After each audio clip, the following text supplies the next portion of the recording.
Now, would you entrust your freedom to the promise of a congressman today, unwritten promise, that they would go to Washington and give you a Bill of Rights?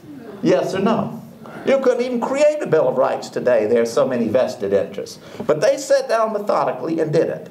Now there, the Constitution would have remained a historical footnote had that first Congress not achieved greatness. In a 2-year period, they put together the Bill of Rights that right now protects you every day of your life. And the first and most important part was your freedom to think as you choose, to speak what you think, and to assemble peaceably, just the way people did yesterday, and to protest. Now, is that still in force, yes or no?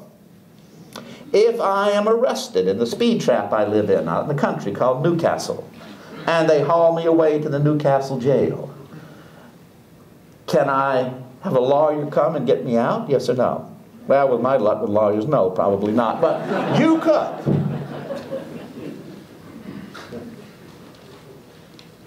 So, a Bill of Rights. And then 2, they settled the Northwest and the Southwest territories.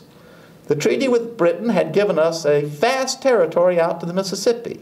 The wise heads in Europe said they'll rule it like colonies. No. We said when Michigan gets enough people, it can become a state and enter the Union on an equal basis with Virginia. Tell me another nation that did that. Preparing the way for freedom to spread across the Constitution.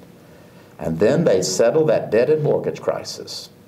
Alexander Hamilton, with that fine economic mind, compare him with more recent secretaries of the Treasury, put together a plan by which this debt would be paid off in full, although there were a lot of yelling about it.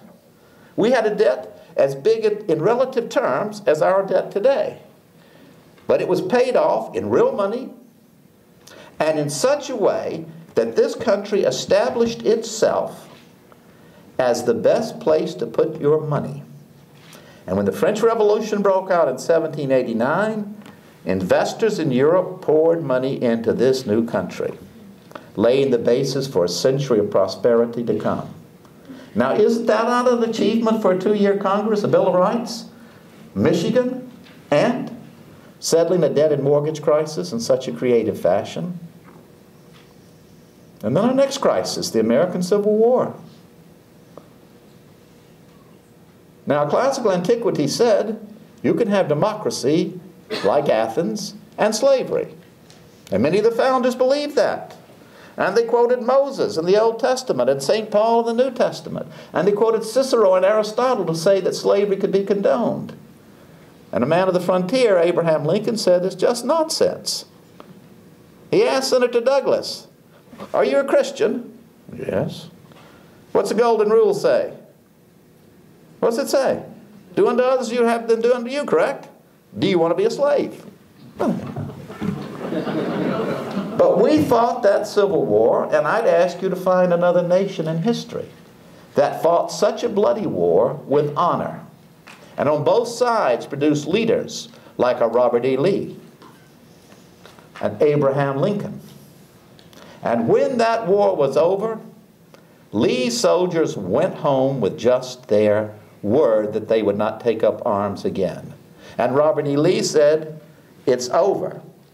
We're all Americans again." And we rid ourselves of that bloody stain of slavery. Now that's unique. And when the Depression came, 1932, we stood at a crossroads. There were many who looked to Europe and said, Mussolini has put an end to a depression in Italy. And in January 1933, Adolf Hitler became Chancellor of Germany. And he put an end to their depression. And there were many who said, we need a strong dictator like that. And there were others who said, well, there's no depression in the Soviet Union, so we need communism. And the classical minds in Germany hailed Hitler as the new Pericles. the strong man who showed how corrupt democratic ideals were. But we went to the polls and we chose Franklin Roosevelt. Now, you may not agree with all of his policies, but in 1 week, he had the banks up and running. And he could tell the American people, my friends, your money is safer in your bank than it is under your mattress. And he kept this nation on a course of democracy. And when World War II came, he led us into that war because he knew the Nazis were evil, absolute evil, and democracy must triumph. Now, at each stage of these crises, that Declaration of National Independence, our political freedom, the creation of our Bill of Rights and our individual freedom, the Civil War, the Great Depression, Americans have taken a unique course.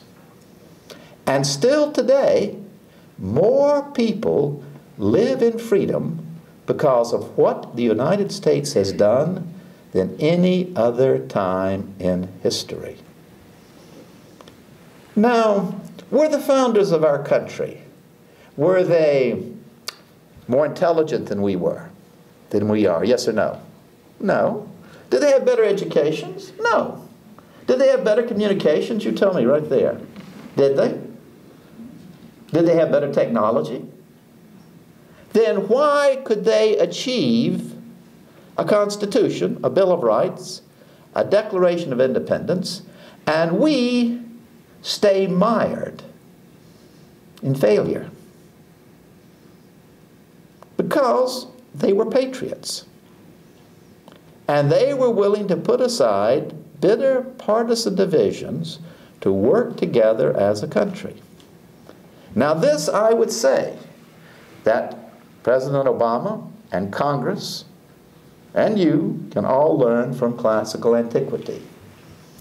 You get the kind of government that you deserve. Julius Caesar knew the Romans no longer wanted the responsibility of self-government, and so they chose a dictator. And you're being asked now, do you really want the responsibility of self-government? The responsibility of a free market economy? Are you really worthy of that challenge? Leaders are but the reflection of us. And when we go back to that same moral fiber, then we will again achieve the kind of greatness that our nation represents. I say to you exactly what Franklin Roosevelt said. This great nation will endure, as it has endured. It will revive, and it will prosper. Well, thank you for listening to me.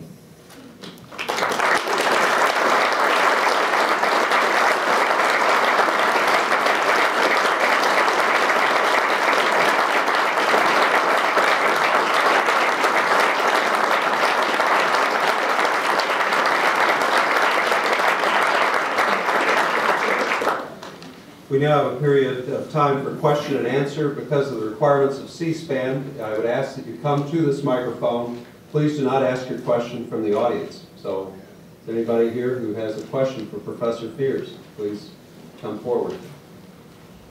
We have somebody coming this way now.